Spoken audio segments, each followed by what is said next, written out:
ఈరోజు భారతదేశంలో డాక్టర్ బాబాసాహెబ్ అంబేద్కర్ గారి కాలంలో రిజర్వేషన్ల కోసం వేసిన సైమన్ కమిషన్కు ఎంతైతే ప్రాధాన్యత ఉన్నదో ఈరోజు షమీమ్ అఖ్తర్ గారి నేతృత్వంలో జరిగిన కమిషన్కు అంత ప్రాధాన్యత ఉన్నదనే విషయాన్ని మేము స్పష్టం చేస్తున్నాం.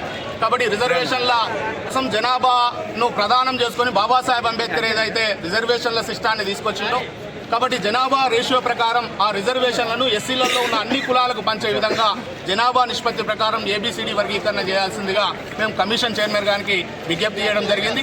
ఏబిసిడి వర్గీకరణ లేకపోవడం వల్ల దాదాపు ఈ ఉమ్మడి రిజర్వేషన్ విధానం వల్ల మాదిగ ఉపకులాలు తీవ్రంగా నష్టపోవడం జరిగింది.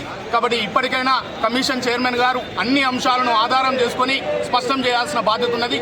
ఇప్పటికే షెడ్యూల్ కులాల రిజర్వేషన్లో జరుగుతున్న అసమానతల విషయంలో జస్టిస్ లోకూర్ కమిషన్ కానీ, జస్టిస్ ఉషా మెహ్రా కమిషన్ కానీ, జస్టిస్ రామచంద్రరావు కమిషన్ కానీ వివిధ రాష్ట్రాలు కూడా ఈ అసమానతల మీదనే చర్చించి విద్యా, ఉద్యోగ, సంక్షేమ, రాజకీయ రంగాల్లో వాళ్ళ కులాల ఆధారితంగా వాళ్ళ డెవలప్మెంట్ విషయంలో పూర్తిస్థాయి నివేదికలు ప్రభుత్వానికి అందజేయడం జరిగింది. కాబట్టి ఇప్పటికైనా తెలంగాణ రాష్ట్ర ప్రభుత్వం తక్షణమే స్పందించి కాలయాపన చేయకుండా, నిర్లక్ష్యం వహించకుండా సిడి వర్గీకరణ చేయాల్సిందిగా మేము డిమాండ్ చేస్తున్నాం. మేము ఎవరి వాటా కోరుకోవడం లేదు, మా వాటా మాత్రమే మేము కోరుకోవడం జరుగుతుంది. కాబట్టి అనాది కాలంగా మా జాతి జనాభా ఎంత ఉంటుందో, మా ఉపకులాల జనాభా ఎంత ఉంటుందో, మాకు రావాల్సిన వాటా ఎంత ఉంటుందో ఆ వాటాను మాత్రమే మాకు అందజేయాల్సిందిగా, సామాజిక న్యాయానికి ప్రాణం పోయాల్సిందిగా షమీమ్ అఖ్తర్ గారిని కోరడం జరిగింది.